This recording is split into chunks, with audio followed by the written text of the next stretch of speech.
चर्चा करेंगे अब बिहार के चुनावी बयार की। जी हां, बिहार की चुनावी बयार है और जैसा कि आपको पता है कि बिहार में विधानसभा चुनाव 3 चरणों में होने वाले हैं और कल है पहला चरण। 16 जिलों की 71 विधानसभा सीटें और सुबह 7 बजे से लेकर शाम को 6 बजे तक लंबी लंबी कतारें। अब आप सोचिए कि 71 विधानसभा सीट में नीतीश सरकार के 6 मंत्री, 8 मंत्री और इसके साथ साथ आपको बता दें जीतन राम मांझी जैसे न जाने कितने चेहरे, उनकी किस्मत दांव पर है कुछ इस तरह। बिहार विधानसभा चुनावों के पहले चरण के लिए कल 16 जिलों की 71 सीटों पर वोटिंग होगी और इसके लिए तैयारी पूरी कर ली गई है। पहले चरण में 1066 उम्मीदवारों के भाग्य का फैसला होना है। पहले चरण में 2 करोड़ 14 लाख से अधिक मतदाता अपने मताधिकार का इस्तेमाल करेंगे। इसके लिए 31,371 पोलिंग बूथ बनाए गए हैं। सभी बूथों पर पैरामिलिट्री फोर्स की तैनाती की गई है। नक्सल ग्रस्त क्षेत्रों में चुनाव को लेकर सुरक्षा कड़ी कर दी गई है। कोरोना काल में मतदान को लेकर भी कई तरह की व्यवस्थाएं की गई हैं। सभी पोलिंग बूथों पर सैनिटाइजर होंगे। बूथों पर मास्क भी उपलब्ध कराए जाएंगे। हाथ धोने के लिए साबुत पानी की व्यवस्था होगी। 1950 हेल्पलाइन नंबर जारी किया गया है। दिव्यांग मतदाताओं के लिए व्हीलचेयर की व्यवस्था है। दिव्यांग वोटर को घर से लाने ले जाने की जिम्मेदारी प्रशासन की होगी। पहले चरण की वोटिंग में नीतीश सरकार के 8 मंत्रियों के भाग्य का फैसला होना है। इस चरण में जिन मंत्रियों के भाग्य का फैसला होना है उनमें जहानाबाद से शिक्षा मंत्री कृष्ण नंदन प्रसाद वर्मा, गया टाउन से कृषि मंत्री प्रेम कुमार, जमालपुर से ग्रामीण कार्य मंत्री शैलेश कुमार, दिनारा से विज्ञान एवं प्रौद्योगिकी मंत्री जय कुमार सिंह, बांका से राजस्व मंत्री राम नारायण मंडल, लखीसराय से श्रम संसाधन मंत्री विजय कुमार सिन्हा, चैनपुर से खनन मंत्री ब्रजकिशोर बिंद और राजपुर से परिवहन मंत्री संतोष कुमार निराला शामिल हैं। पहले चरण के चुनाव में लालू यादव की पार्टी राष्ट्रीय जनता दल के 42 जबकि सीएम नीतीश कुमार की पार्टी जेडीयू के 35 उम्मीदवार मैदान में हैं। इसके अलावा भाजपा के 29, कांग्रेस के 21, माले के 8, हम के 6 और वीआईपी का 1 प्रत्याशी इस चरण में जोर आजमाइश करेंगे। आरएलएसपी के 43, एलजेपी के 42 और बीएसपी के 27 उम्मीदवार भी मैदान में हैं। पहले चरण की वोटिंग वाले इन 71 सीटों में से सभी आरजेडी का 25 सीटों पर कब्जा है जबकि 23 सीटों पर जेडीयू काबिज है। बीजेपी के पास 13, कांग्रेस के पास 8, जीतन राम मांझी की हम के पास 1 और माले के पास 1 सीट है। बिहार में विधानसभा की 243 सीटों के लिए 3 चरणों में चुनाव होना है। कल पहले चरण में 71 सीटों पर, दूसरे चरण के लिए 3 नवंबर को 94 सीटों पर और तीसरे चरण के लिए 7 नवंबर को 78 सीटों के लिए मतदान होगा। नतीजे 10 नवंबर को आएंगे। पटना से शुभ्रा सुमन के साथ अमित सिंह, इंडिया न्यूज, दिल्ली। सीधे चलेंगे बिहार चुनाव पर बातचीत करने के लिए हमारे संवाददाता राकेश इस वक्त हमारे साथ मौजूद हैं। राकेश, मैं मध्य प्रदेश में हूं और जैसा कि आपको पता है कि 28 सीटों पर विधानसभा चुनाव, उपचुनाव चल रहे हैं। यहां पर सरकार रहेगी, सरकार जाएगी, इसी कश्मकश में पूरा मध्य प्रदेश है। लेकिन जब मैं मध्य प्रदेश के चंबल इलाके में घूम रहा था जो कि ज्योतिरादित्य सिंधिया का इलाका है और 16 सीटें यहां पर आती हैं उपचुनाव की, तो हर कोई ये जानना चाहता था कि आखिर बिहार में चल क्या रहा है, बिहार में हो क्या रहा है। तेजस्वी की सभाओं में कितनी भीड़ आ रही है, नीतीश की सभाओं में कितनी भीड़ आ रही है और क्या वाकई बिहार इस बार कुछ और कहता है। राकेश, आपसे हम समझना चाहेंगे क्योंकि आप गया में हैं, क्या है आखिर बिहार की तस्वीर और पहला चरण क्या कुछ कहता है।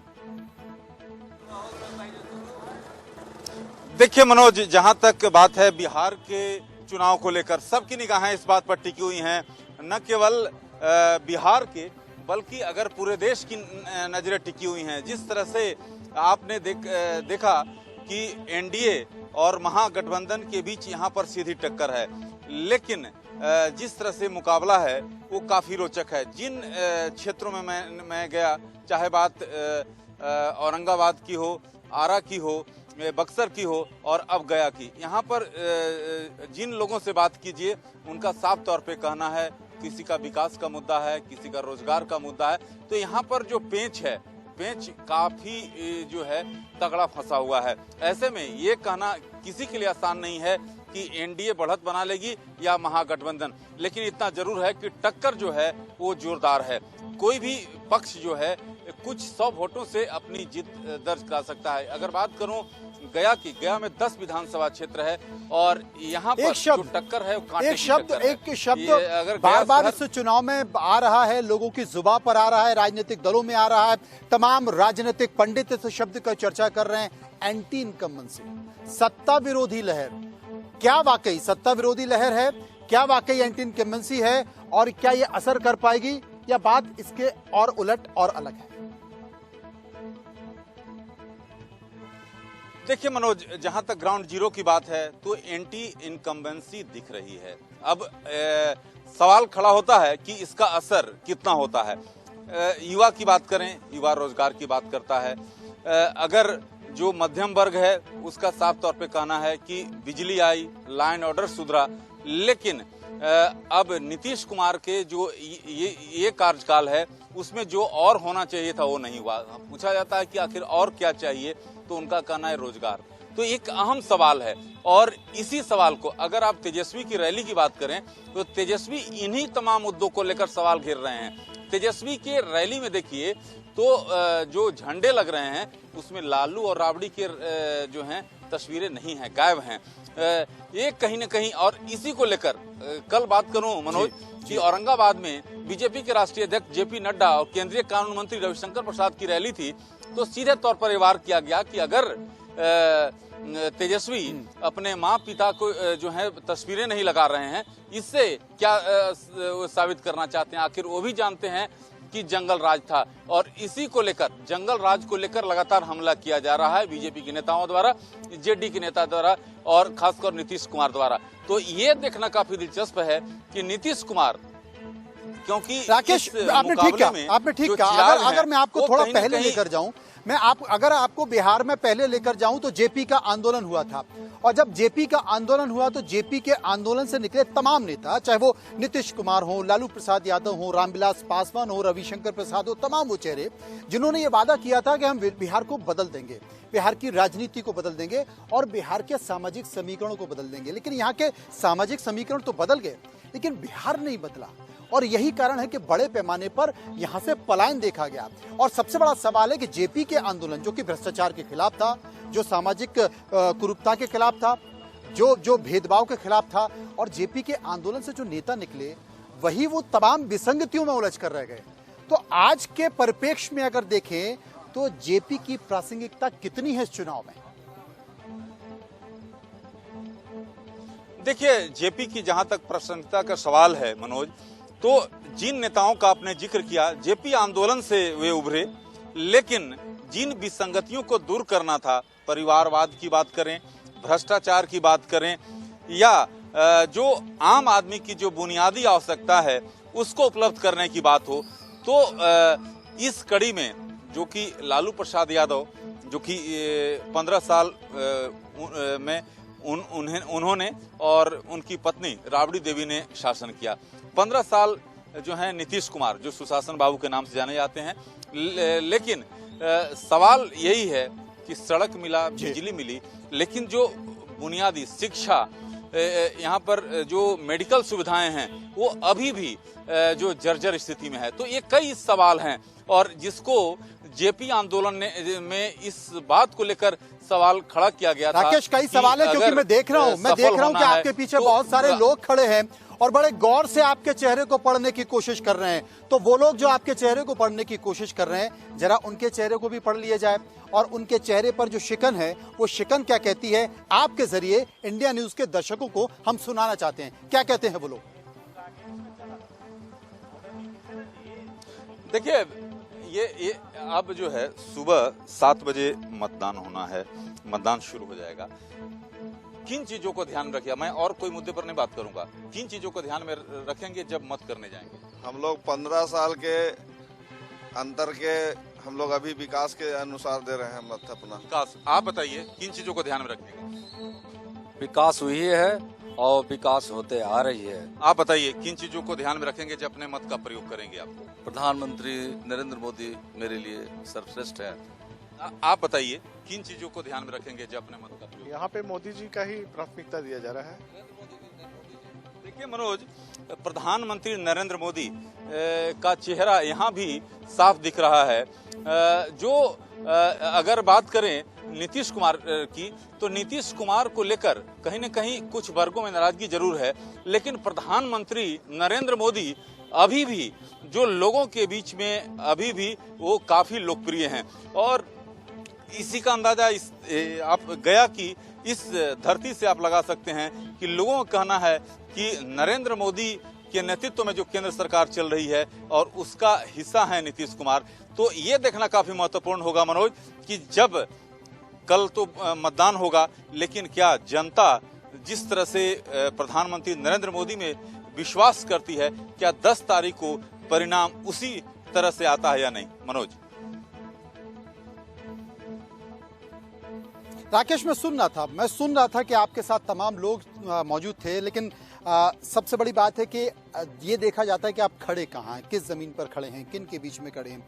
लेकिन आपके साथ जो बातचीत हुई है उसमें एक बात निकल कर आई, ये जोड़ी, दिल्ली की जोड़ी यानी कि नरेंद्र मोदी और बिहार पटना की जोड़ी यानी कि नीतीश कुमार, ये जोड़ी कुछ कहती है। लेकिन इस जोड़ी को ललकार रहे हैं बिहार के 2 युवा, तेजस्वी और पासवान। अब सबसे बड़ा सवाल है कि क्या तेजस्वी के पास लालटेन है और चिराग के पास, अब चिराग पासवान जो है वो बड़ी उम्मीदों के साथ देख रहे हैं कि क्या वाकई नीतीश कुमार के लिए चिराग का काम करेंगे, कि चिराग घर के चिराग से आग लग जाती है। और सबसे बड़ा सवाल है, संकेत भी अपनी चुनावी सभा में कुछ इस तरीके से दे रहे हैं। तो एक तरफ स्थापित जोड़ी हर कोई मानने को तैयार है और जो तिलस्म है लोग कहते हैं टूटेगा नहीं, लेकिन दूसरी तरफ 2 युवा, संकेत कैसे होंगे? देखिए मनोज, ये जरूर सवाल खड़ा होता है कि जो 2 युवा चेहरे हैं, चाहे तेजस्वी की बात किया जाए या चिराग पासवान की। जहां तक तेजस्वी की बात है तो तेजस्वी उन तमाम मुद्दों को छू रहे हैं और उनकी जो होमवर्क है वो काफ़ी इस बार मजबूत दिख रही है। वो उन मुद्दों को छू रहे हैं जो आम जनता को छूती है। लेकिन कल जो उन्होंने एक बयान दिया, माफ़ कीजिएगा परसों, वो बयान एक कहीं न कहीं उनके गले की फांस बनती दिख रही है। उसको लेकर आरजेडी की ओर से सफाई भी दी गई। खुद तेजस्वी मैदान में उतरे और उन्होंने कहा कि उन्होंने बाबुओं की जो बात कही थी वो अधिकारियों के लिए बात कही थी। अब रही बात की चिराग की, चिराग ये जरूर है कि जो उम्मीदवार उन्होंने खड़ा किया है जेडीयू खिलाफ खड़ा किया है और लगातार जेडीयू पर हमला कर रहे हैं। आज भी अब देखिए जेडीयू बनाम लोजपा किस तरह से है। एक वीडियो आज एक सर्कुलेट हुआ है सोशल मीडिया पर, जिसमें चिराग पासवान जो है फोटो शूट कर रहे हैं। जैसा कि आप जानते हैं कि जब नेता प्रचार करने के लिए जाता है तो अब एक हिस्सा बन गया है कि आप प्रचार तंत्र को काफी मजबूत करें। अब जो है चिराग पासवान ने बड़ा हमला किया है नीतीश कुमार पर और जेडीयू पर और कहा है कि इस तरह की घटिया राजनीति करना कि एक तरफ जो है पिता का जो श्राद्ध कर्म चल रहा है, दूसरी तरफ अपना फोटो शूट करा रहे हैं। तो वार प्रतिवार का जो चल रहा है, एक छोटा सा सवाल क्योंकि मध्य प्रदेश में ये चल रहा है, मध्य प्रदेश में चल रहा है, मध्य प्रदेश में इस पर बात हो रही है। एक छोटा सा सवाल, पीके कहां पड़े, पीके कहां है? देखिए